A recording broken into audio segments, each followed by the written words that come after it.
I asked Lakota a bunch of questions. She was the most knowledgeable being I'd ever met when it came to history and old witchcraft, but she didn't know much about anything else. After all, the poor lady had lived many centuries ago. She explained to me that there were 2 types of resident ghosts in the house. And then came the third, Pandora, a unique type. The first 2 were the ones like her.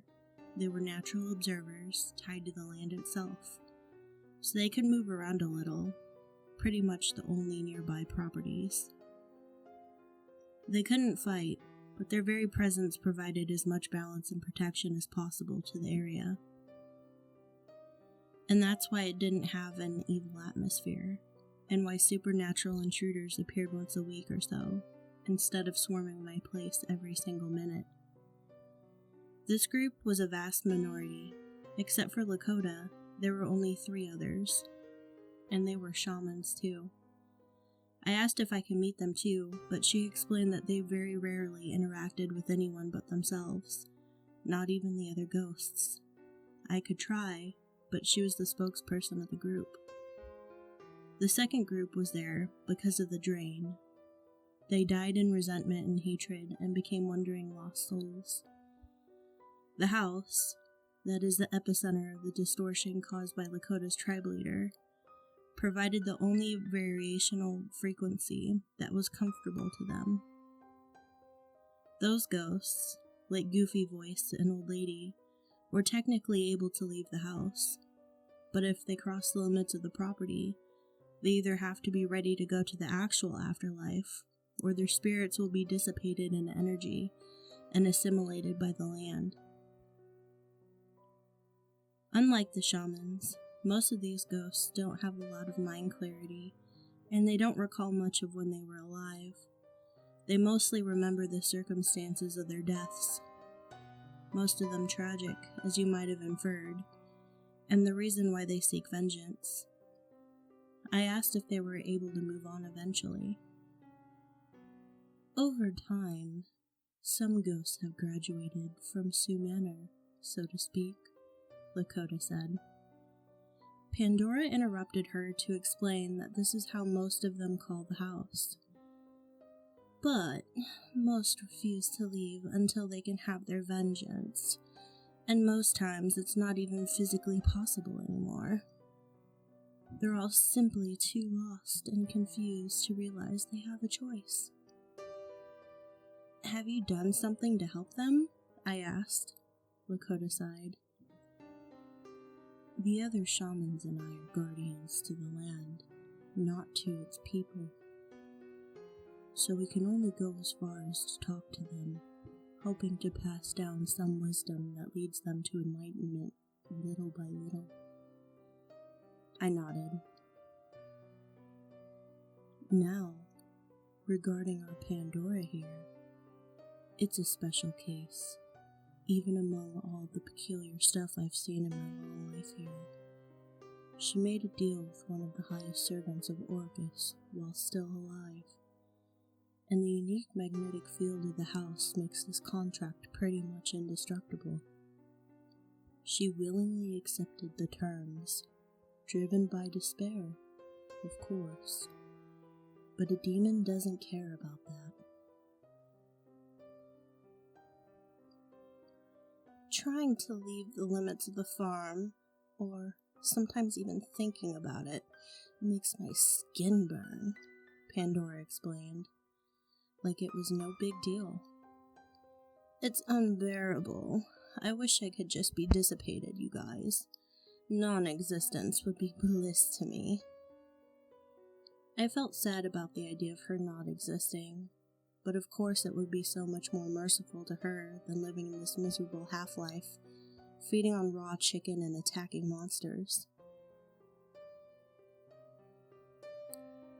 I see that you've been secretly researching it, and of course I don't know everything there is to know, even regarding witchcraft, but I do know this.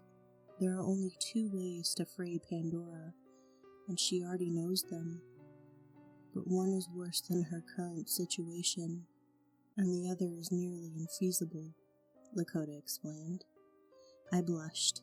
I didn't want Pandora to know that I'd been buying obscure ebooks on the internet to try finding a ritual to free her from Orcus, and failing.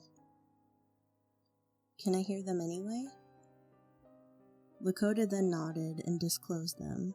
Here's what I learned from her long explanation. Pandora either had to ask Orcus to break this deal and have a different one, but he'd give her something even worse, or have someone take her place under very specific conditions.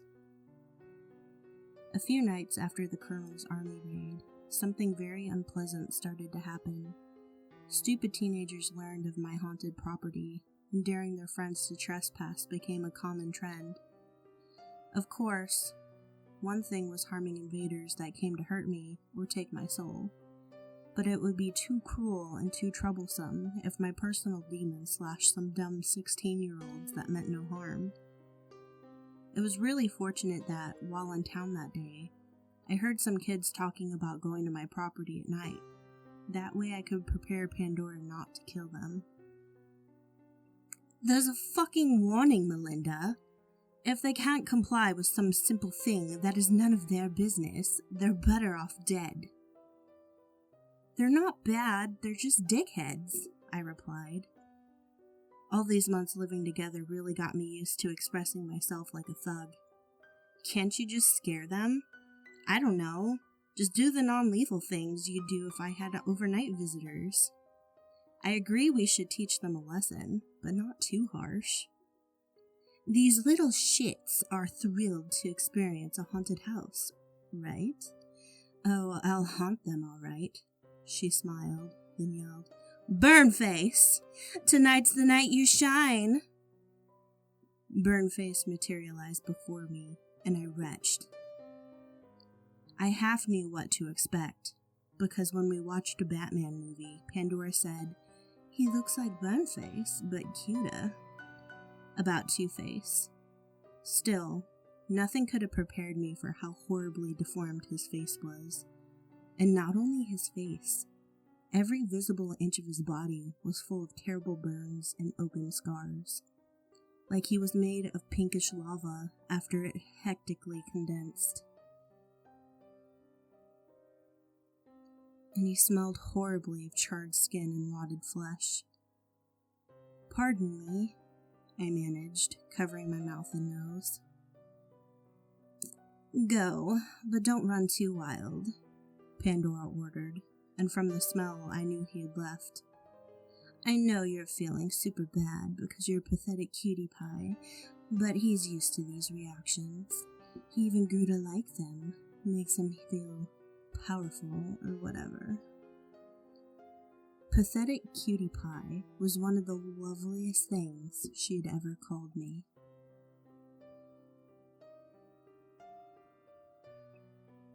I wish he went to the fucking light already, I retorted finally, able to breathe properly again.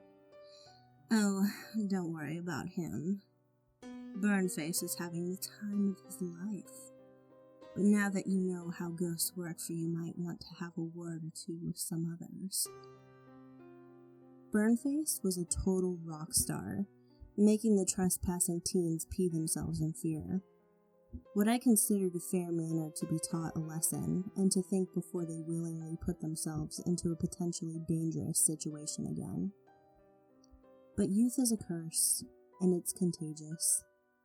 Finding the exact thrill that they had been looking for, the news spread like wildfire, and my house became a hot spot for all the biggest assholes between the ages of 14 and 17. So for the next month, there was a ruckus in my property almost every single night. I had to increase slightly the use of non-lethal force, like making them trip and fall face first into cow shit. Or else I'd just be running an amusement park attraction for free. Never a dull moment on this accursed farm. This seemed to be finally curbing their obsession with Sioux Manor, but one of these nights, things almost ended tragically.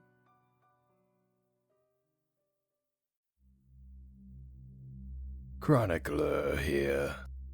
We here at Creepy Spaghet would like to thank poloniumpoisoning for allowing us to tell their story. If you enjoyed this story, be sure to subscribe to stay updated on these terrible tales, and make sure to check out the author in the links below. If you're interested in having your story narrated, be sure to reach out to our humble overseer, as he continues his journey to pull the darkest stories from the infinite depths of the internet. Until next time, fiends, and remember, we are darkness.